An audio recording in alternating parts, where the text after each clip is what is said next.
अरे महाराज घर वाले, अरे ऐसी कैसी बारात आई है, भूत प्रेतों की बारात आई है। आइए बड़े भाव के साथ। अब महाराज शिव जी ने सुंदर सा रूप बनाया, तब जाकर के नारद जी विवाह करवाने लगे हैं। किस प्रकार भाव के साथ में माताएं गीत गा रही है, मंगल गीत के साथ में। आइए भाव के साथ हम सभी शिव जी की बारात का आनंद लें। चलो हे सखियां जाला हे बादल जीरदारे राज। चलो हे सखियां जाला हे बादल जीरदारे राज। गोर बाईरो बींद निरकसा गोर है की कालो राज। गोर बाईरो बींद निरकसा गोर है की कालो राज। चालो जे सखिया चाला बागंबर के बस्तर पहने अंग भभूत रमावे राज। बागंबर के बस्तर पहने अंग भभूत रमावे राज। मस्तक पर तो चंदा सोहे जटा में गंग विराजे राज। मस्तक पर तो चंदा सोहे जटा में गंग विराजे राज। चालो हे सखिया चाला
माला राज काना में तो कुंडल सोहे दल सरस्वती माला राज। सवारी सोहे त्रिशूल हाथ मदारा राज। नंद की सवारी सोहे त्रिशूल हाथ मदारा राज। चालो हे सखिया चाला हिमाचल गिरद्वारे राज। गोरा आयो नरक सा गोर है की कालो राज। चालो हे सखिया चाला चालो हे सखिया चाला हिमाचल गिरद्वारे राज। गोरा आयो नरक सा गोर है की कालो राज। चालो हे सखिया चाला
सखियां बाजी बाजी राज हो सखियां यूं केवण लागी बीत गणोगी बोलो राज सखियां यूं केवण लागी बीत गणोगी बोलो राज आलो के सखियां चला आमी ने जाना मारो दोषी दोषी का दारो राज मेरे जाना मारो दोषी दोषी का दारो राज दोषी जीरो नेक चुका सा हमर लीला छोड़ो राज दोषी जीरो नेक चुका सा हमर लीला छोड़ो राज आलो के सखियां चला।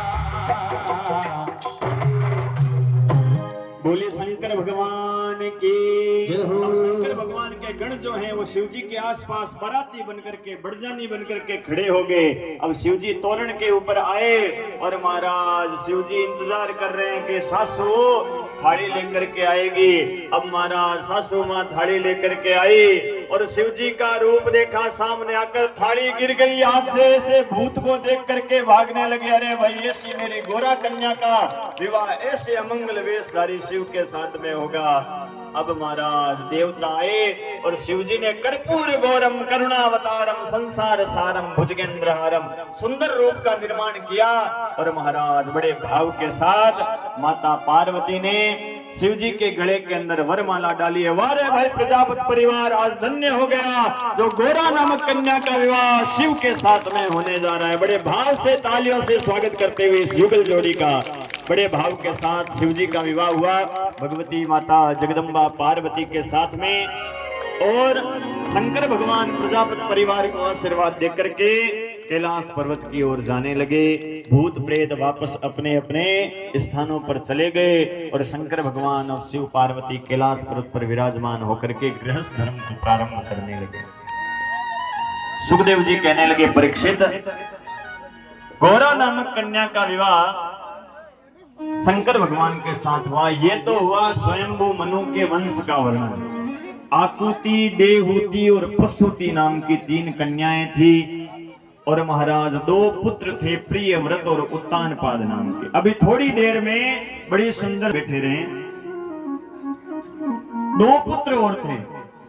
आइए कथा के अंदर प्रवेश करें। पुनः पुत्रों का क्या सामने प्रकट हो गए। बड़े सुंदर भगवान विष्णु जी की झांकी का दर्शन करें। किस प्रकार ध्रुव जी महाराज ने दर्शन किया है। भगवान आकर के ध्रुव जी के सामने खड़े हुए, लेकिन ध्रुव जी ने आंखें बंद कर ली। ध्रुव जी भगवान को देख नहीं रहे हैं। भगवान ध्रुव जी के पास में आए।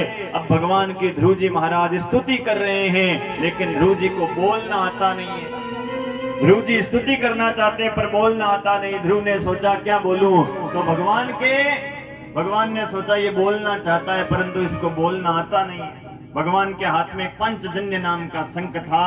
उस शंख को ध्रुव जी के जीव ने गाल के जैसे स्पर्श किया है। महाराज शंख का स्पर्श होते ही जन्म जन्मांतर की वाणी जागृत हो गई और ध्रुव जी हाथ जोड़ करके वंदना करने लगे। योन्धः प्रविश्यमोवाच इमां प्रसुप्त संजीवयत्यखिल शक्तिधरा स्वधाम्ना अन्यास्तहस्तचरण श्रवणत्वगादीन् प्राणान् नमो भगवते पुरुषाय तुभ्यम्।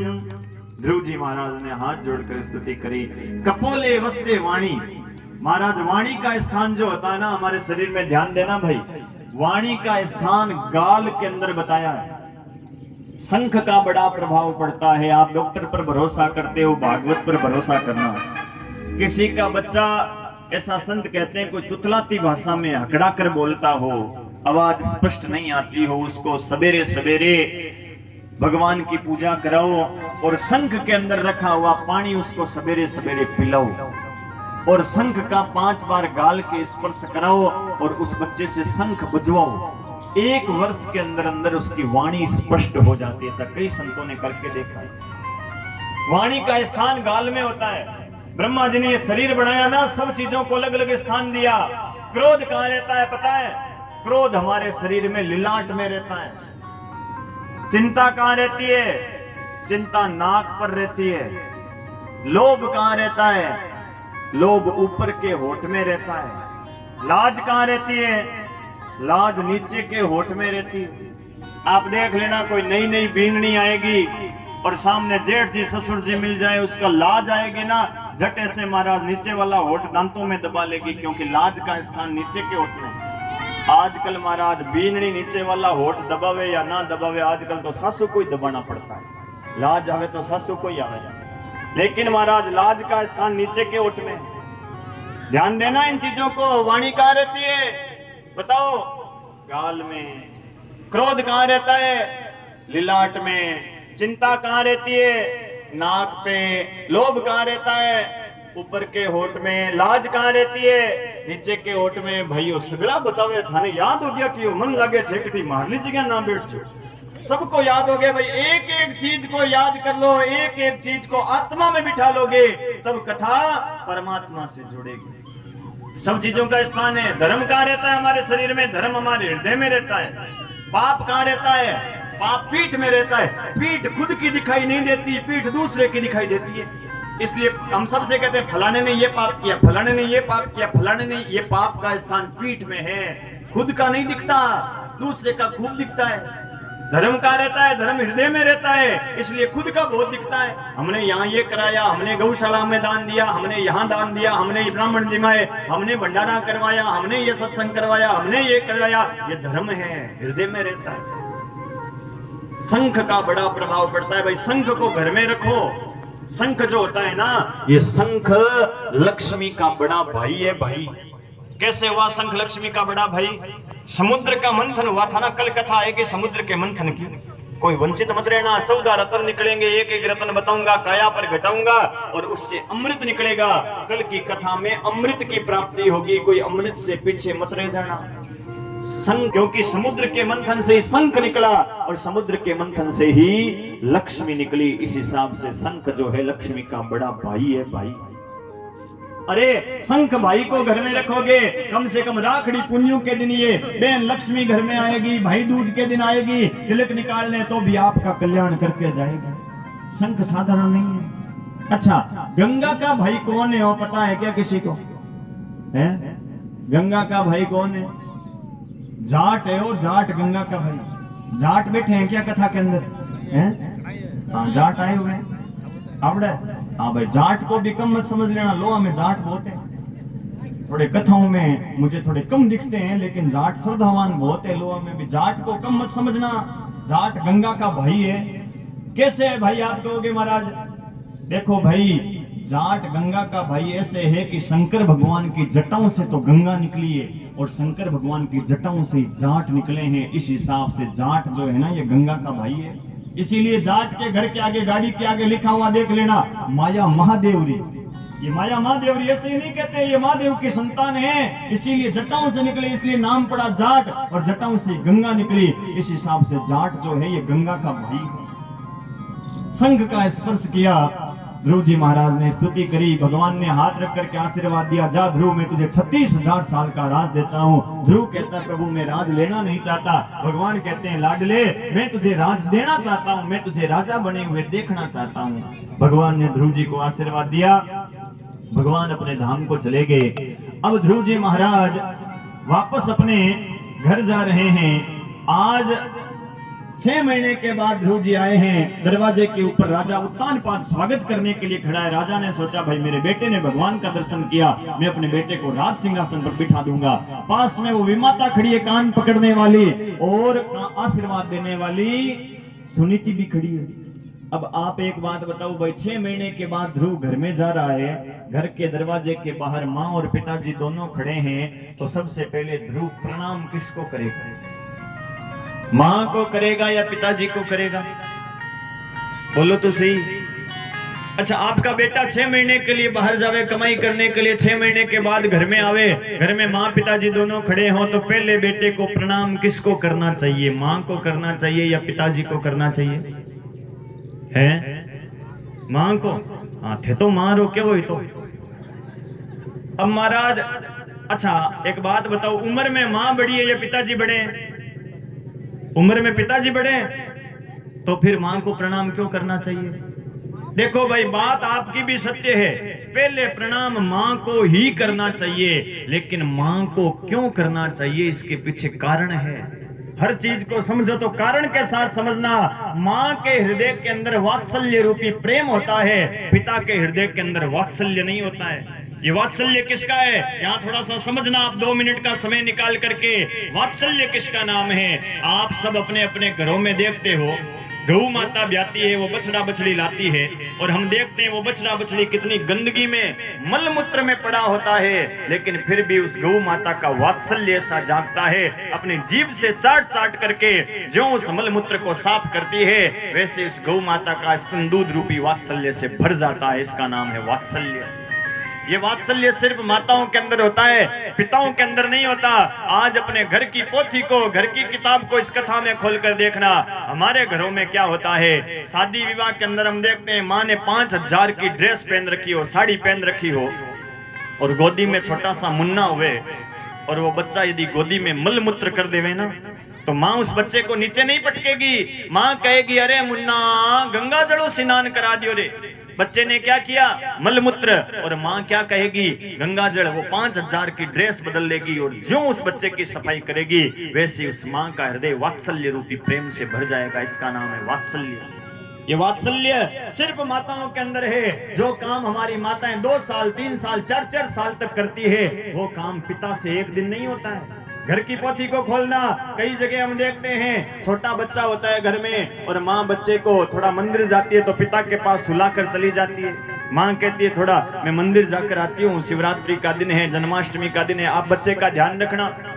और महाराज पीछे से बच्चा यदि मल मूत्र कर देवे ना, कई बच्चों की आदत होती है मल मूत्र को ऐसे हाथ में ले लेते हैं, शरीर के लगा लेते हैं, मुंह के लगा लेते हैं। वो पिता पास में बैठा रहता है, देखता रहता है, दांत पीसता रहता है, गई है मंदिर, गई है मंदिर, गई है मंदिर। लेकिन महाराज पिता से उस बच्चे की सफाई नहीं होती। और जो ही माँ आती है ना, झट वो पिता कहता है, ले भाई थाली ने संभाले। क्यों भाई? तेरा इसका नहीं, इसका है, तेरा नहीं है। और माँ जो उस बच्चे की सफाई करेगी, वैसे उस माँ का हृदय वात्सल्य से भर जाएगा। अरे भैया, उस माँ ने हमारे लिए क्या क्या नहीं किया, कितनी कितनी सवामणियां नहीं बोली है, कितनी कितनी रात तक उस माँ ने जाग करके हमें लोरी सुला करके सुनाया नहीं है। अरे भैया, वो खुद गीले में सो गई, हमें सूखे में सुलाया था। आज किसी का बेटा डॉक्टर बन गया, किसी का इंजीनियर, वकील, बड़ा उद्योगपति, पैसे वाला बन गया, लेकिन भाई उस जन्म देने वाली माँ को मत भूल जाना। उस माँ ने हमारे लिए क्या क्या नहीं किया। बेटा चाहे अंधा है, लूला है, लंगड़ा है, लेकिन फिर भी माँ के हिवड़े का वो बेटा हार होता है। माँ डॉक्टर, बच्चे को थोड़ा सा बुखार आ जाता है, पूरे घर के लोग सो जाते हैं, माँ को नींद नहीं आती। माँ माथे पर हाथ फेरती रहती है, मारो छोरो कने ठीक हुई, मारो छोरो कने ठीक हुई। डॉक्टरों के पास लेकर जाती है, महाराज मारो छोरो कने ठीक हुई, महाराज मारो छोरो कने ठीक हुई। उस माँ ने हमारे लिए क्या क्या नहीं किया। अरे 2 मिनट का समय निकालना उस माँ के लिए। उस माँ का ऋण एक बेटा कितना भी प्रयास कर लेवे ना, ध्यान देना भाई, उस माँ का ऋण बेटा उतार नहीं सकता। बाप का ऋण उतार सकता है। एक बेटा बाप का ऋण उतारना चाहे ना, 3 काम करे ना एक बेटा, तो महाराज बाप के ऋण से बेटा मुक्त हो सकता है। 3 काम कौन से? पहला काम, मरे हुए पिता को कंधा देकर के वो बेटा शमशान पहुंचा देवे, तो बेटे का पहला काम हो गया। दूसरा काम, शमशान में लेटे हुए पिता की चिता की अग्नि देकर के कपाल क्रिया कर देवे, बेटे का दूसरा काम हो गया। और तीसरा काम, उसी पिता के पीछे 12 दिन तक पिंडदान करके 12वें दिन पिता के पीछे कम से कम 12 ब्राह्मणों को भी भोजन जिमा देवे ना, तो महाराज एक बेटा बाप के ऋण से मुक्त हो सकता है। लेकिन वही बेटा मां के ऋण से कैसे मुक्त होगा? कहते हैं कि मां के ऋण से मुक्त होने के लिए बेटा चाकू लेकर के अपने शरीर की चमड़ी उतार करके उस चमड़ी की जूती बना करके मां के पैर में पहना देवे ना, तो भी महाराज एक बेटा मां के ऋण से मुक्त नहीं हो सकता। कितना भार उठाया। अरे भैया, एक बात ध्यान देना, आप किसी ना किसी के बेटे होंगे। आपका इस संसार में पत्नी से संबंध है, भाई से संबंध है, बहन से संबंध है, मित्रों से, पिता से संबंध है, लेकिन सबके साथ जो संबंध है ना, वो मां के संबंध से 9 महीने कम मिलेगा। मां का जो संबंध है पूरे संसार से 9 महीने ज्यादा संबंध होता है, क्योंकि मां और पुत्र का संबंध जो है वो 9 महीने पहले प्रारंभ हो जाता है। उस मां को मत भूल जाना। चाकू लेकर चमड़ी उतार कर उस चमड़ी की जूती पहना देवे ना, तो भी महाराज मां का ऋण नहीं उतार सकते। मां का ऋण उतारना हुए तो एक काम करना भैया, जब भोजन करो ना तो भोजन करते समय मां से कहना, मां तेरे दांत नहीं है, ले तेरे लिए खिचड़ा बनवा दूं, दूध दलिया बना दूं तेरे लिए। अरे भैया उस बुढ़ापे में मां को बढ़िया साड़ी नहीं चाहिए, मां को सोना चांदी हीरा मोती गहना जेवरात नहीं चाहिए, मां को चाहिए कि 2 मिनट बेटा मेरे पास बैठ करके बात करे। भोजन करो तो मां से कहना, मां ले तू मुझे अपने हाथों से भोजन जिमा। मां भोजन जिमाएगी ना, उस भोजन का स्वाद अलग ही होगा। मां भोजन जिमाएगी,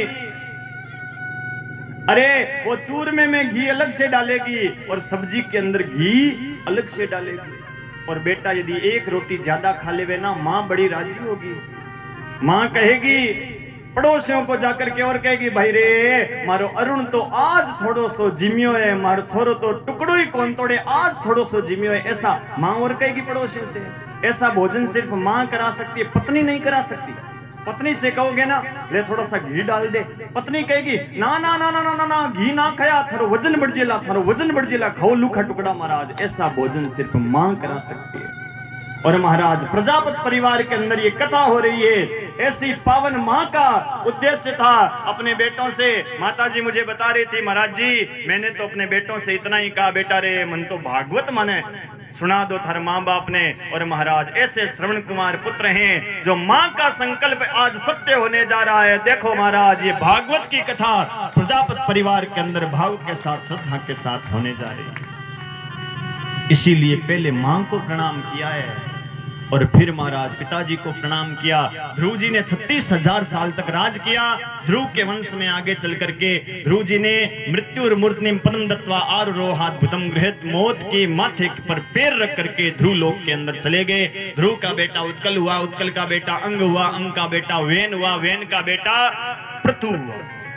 वेन नाम का राजा बड़ा उद्दंडी था। वेन का शरीर ऋषियों के श्राप से गिर गया और महाराज वेन के शरीर का मंथन किया तो महाराज स्त्री और पुरुष का जोड़ा निकला। पुरुष का नाम पृथु जी महाराज, स्त्री का नाम अर्ची देवी।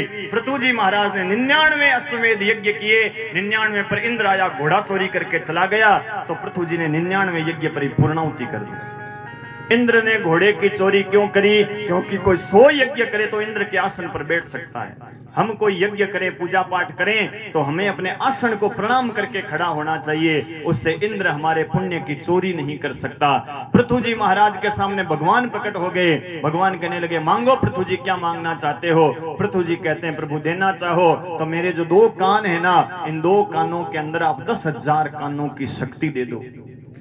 मैं आपकी कथा सुनते सुनते तृप्त नहीं होता, 10,000 कानों से आपकी कथा सत्संग सुनूंगा। भगवान आशीर्वाद देकर के अंतर्ध्यान हो गए। पृथु जी का जो बेटा हुआ उसका नाम अंतर्ध्यान रखा। अंतर्ध्यान का बेटा हविर्धान हुआ। हविर्धान का बेटा प्राचीन बरही हुआ। ये प्राचीन बरही नाम का ऐसा राजा था जो हजारों यज्ञ करता, लेकिन यज्ञ के बहाने एक यज्ञ करता तब घोड़े की बलि दे देता, बोल देता स्वाहा। एक यज्ञ करता तो बकरे की बलि दे देता, बोल देता स्वाहा। हजारों घोड़े हजारों बकरे मार दिए। एक दिन नारद जी आए। नारद जी कहने लगे राम राम राम प्राचीन बरही, मैंने पापी बड़े देखे लेकिन तेरे जैसा पापी नहीं देखा। प्राचीन बरही कहता है नारद जी मैंने तो जैसा वेद में लिखा है वैसा किया है। नारद जी महाराज जिसमें नारायण बोले, ओ नारायण बोले जिसमें परमेश्वर बोले, नारायण बोले जिसमें परमेश्वर बोले। बंगला खूब बड़ा महाराज जिसमें नारायण बोले, बंगला खूब बड़ा महाराज जिसमें नारायण बोले। राधे जय हो।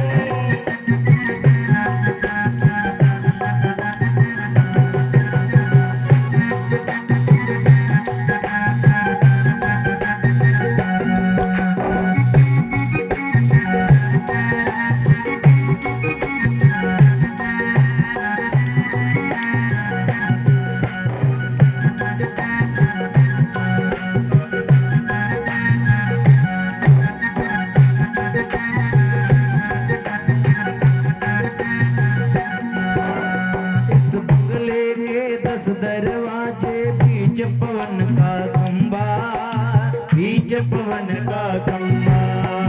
इस बंगले के 10 दरवाजे, बीच पवन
परमेश्वर बोले, वो जिसमें नारायण बोले, वो जिसमें परमेश्वर बोले। बोले नारायण भगवान की। इस बंगले के बाहर चंडवेग नाम का मोत